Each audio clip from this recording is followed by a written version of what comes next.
Voilà, nous sommes ici à Meudon dans le cadre de l'association Caribou où nous avons la chance d'interviewer M. Étienne Pinte, haut commissaire du gouvernement sur les questions d'exclusion.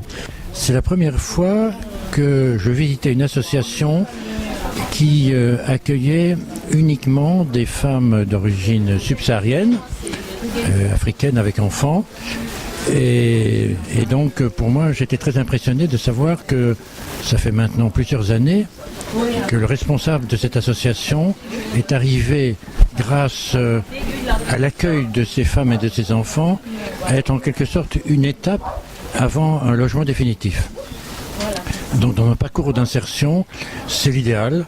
Et moi ce que je souhaiterais après avoir vu cette expérience, c'est plus qu'une expérience d'ailleurs, c'est qu'il y ait beaucoup, je dirais, d'exemples tels que celui-là qui puissent irriguer la France.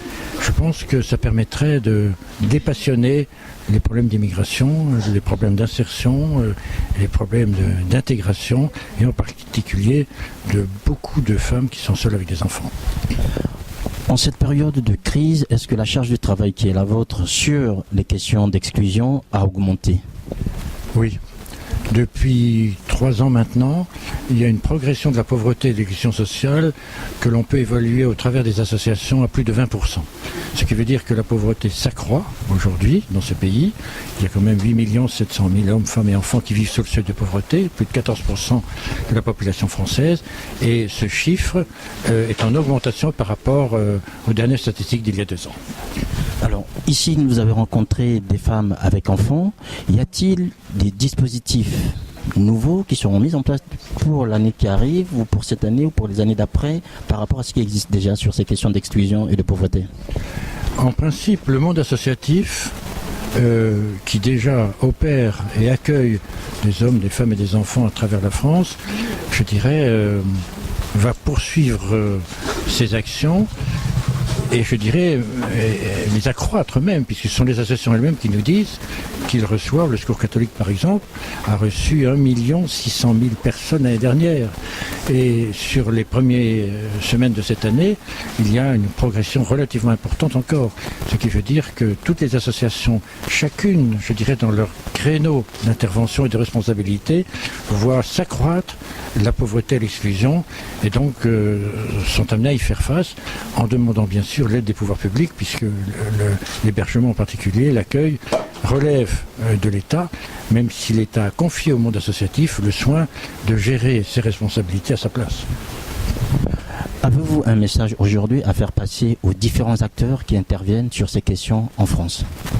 Moi, ce que je souhaiterais, c'est qu'il y ait plus de solidarité. Je veux dire par là qu'il ne faut pas seulement toujours jeter la patate chaude au gouvernement.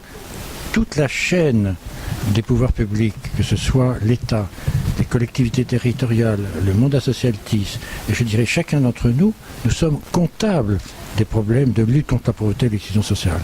On est co-responsable en quelque sorte de la lutte contre la pauvreté et l'exclusion sociale.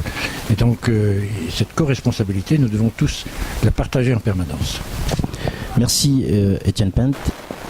Olivier Chazy, je vais vous désigner étant le père Caribou, puisque vous êtes le président de cette association. Vous avez reçu cet après-midi Étienne Pinte, qui est haut commissaire du gouvernement sur les questions de pauvreté. Quel message avez-vous voulu faire passer? C'est un message de conviction, parce qu'il n'y a pas de fatalité, parce que la pauvreté est une épreuve, est un échec, est une souffrance, est anormale, et qu'elle doit être combattue avec détermination, et qu'il y a un enjeu de vivre ensemble. Alors, Olivier Chazy, nous sommes ici dans un logement assez spécial. Vous pouvez expliquer un peu qu'est-ce qui se passe ici, dans cette maison, de cette résidence sociale gérée par l'association Caribou? Au départ, c'était mon domicile, et puis je l'ai transformé pour accueillir des personnes sans résidence stable.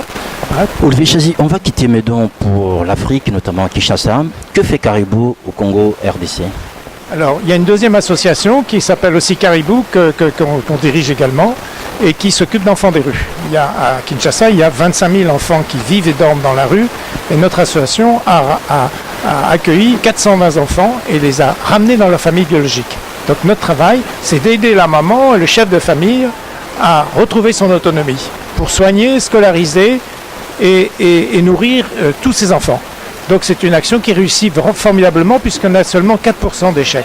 Donc massivement, les choix de méthode qu'on a retenus réussissent. Madame Bintou Moulongo, vous êtes la présidente de Action des femmes africaines solidaires pour le développement AFSAS. À Nanterre. Alors, j'aimerais que vous nous parliez de cette journée aujourd'hui, puisque nous sommes ici à la résidence sociale de l'association Caribou, où vous avez rencontré Etienne Pent, le haut commissaire du gouvernement chargé des questions d'exclusion. Est-ce que vous lui avez dit quelque chose? Quel message voulez-vous lui faire passer aujourd'hui?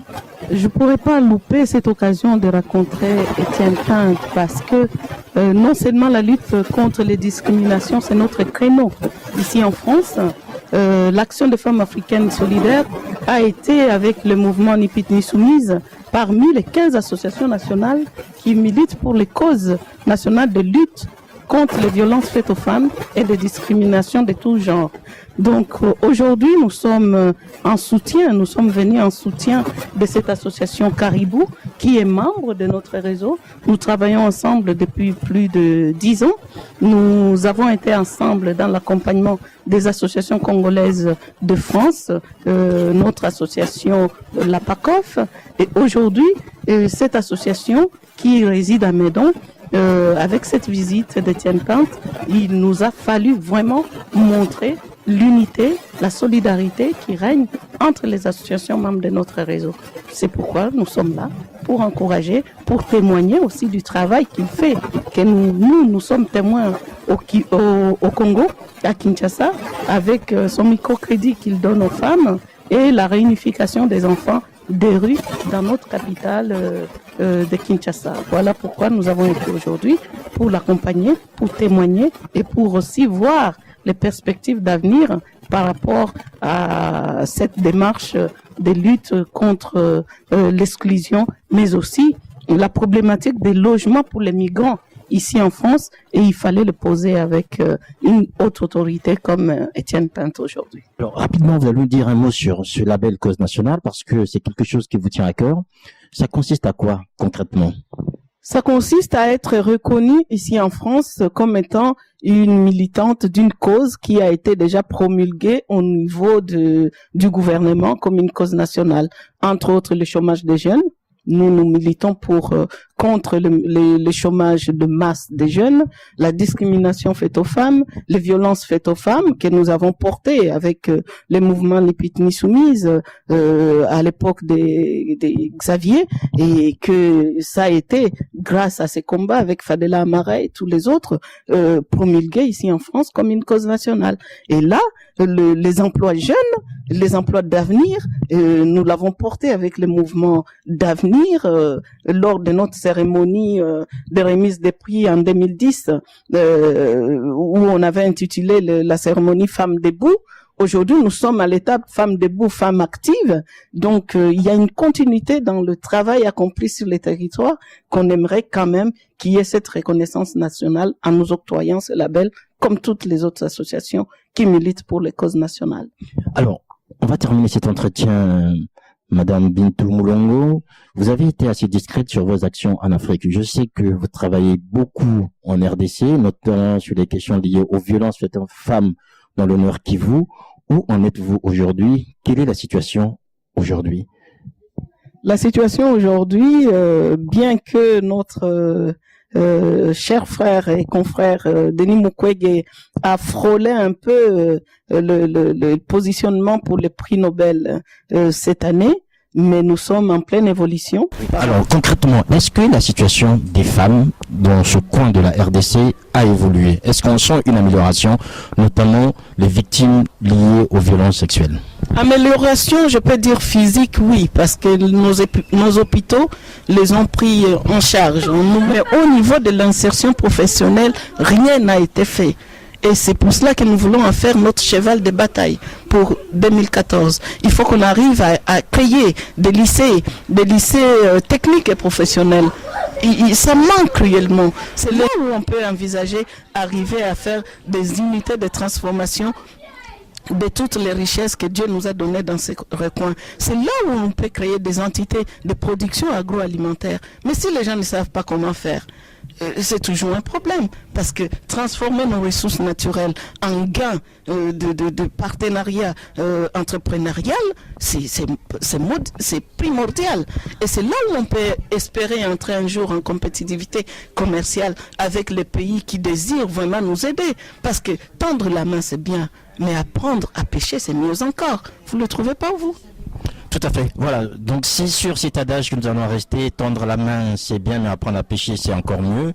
Vous avez suivi ces différents entretiens avec des responsables associatifs. Ici, vous avez vu Madame Moulongo Bintou, et vous avez vu tout à l'heure aussi donc de l'association AFAS, vous avez vu aussi tout à l'heure Olivier Chazy de l'association Caribou, et vous avez vu le haut commissaire du gouvernement français pour les questions liées à la pauvreté et à l'exclusion, monsieur Étienne Pinte, vous dire exactement quelle est la situation aujourd'hui sur ces différentes questions en France, et aussi vous donner des perspectives de ces associations pour les années à venir, et surtout vous avez pu apprécier leurs actions actuellement en Afrique et notamment en RDC et bien sûr dans d'autres pays, même si vous ne les avez pas évoqués. Encore merci de nous avoir suivis et surtout soyez fidèles à Ziana TV. Au revoir.